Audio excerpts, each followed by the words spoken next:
எனக்கு நல்லா சமைக்க தெரியுங்க. அந்த சமையல் பண்ணிகிட்ருக்கேன். எங்கள் வீட்டுக்காரம்மா தூங்கிட்டு இருக்காங்க பார்த்தீங்களா, அவங்க வந்து ஆஃப் நைட் மில்லுக்கு போயிட்டுருக்காங்க. அதனால் அவங்கள தொந்தரவு பண்ணக்கூடாதுன்னு நானே சமைப்பேன். அதாவது என்னன்னா, 4ஆம் வகுப்பு படிக்கிறதுலேருந்து சமைக்க ஆரம்பிச்சேங்க.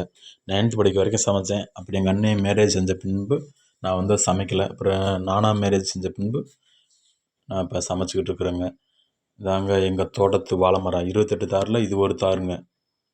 இதாங்க ஞாயிற்றுக்கிழமை தாங்க வெட்டி எடுத்துகிட்டு வந்தேன். நான் எடுத்த வீடியோ வந்து ஞாயிற்றுக்கிழமை தாங்க அந்த எண்ணெயை பற்றி போட்டிருக்கேன். ஆனால் எண்ணெய் வந்து நாங்கள் தயார் பண்ணலைங்க. அதாவது எங்கள் ஊரில் தயார் பண்ணுறாங்க. அதனால் நான் அவங்கள்ட்ட வாங்கி கொண்டு வந்து கொடுத்துட்ருக்குறேங்க. தப்பாக நினச்சிக்காதீங்க. அப்படின்னு ஒரு அண்ணன் நேற்று திங்கக்கிழமை நேற்று ஒரு அண்ணன் கால் பண்ணி எனக்கு எண்ணெய் வேணும்பா அப்படின்னு கூப்பிட்டாங்க. நான் அவங்கள்ட்ட ஃபோன் பண்ணி கேட்டிருக்குறேங்க. அவங்க வந்து வாங்கி இருங்க நான் ரெடி பண்ணிட்டு கூப்பிட்றேன்னு சொல்லியிருக்காங்க. அவங்களுக்கு நான் கண்டிப்பாக வாங்கி கொடுப்பேங்க. மறக்காமல் கண்டிப்பாக வாங்கி கொடுப்பேன். என்னோட சேனலை லைக் பண்ணுங்கள், சப்ஸ்கிரைப் பண்ணுங்கள், ஷேர் பண்ணுங்கள்.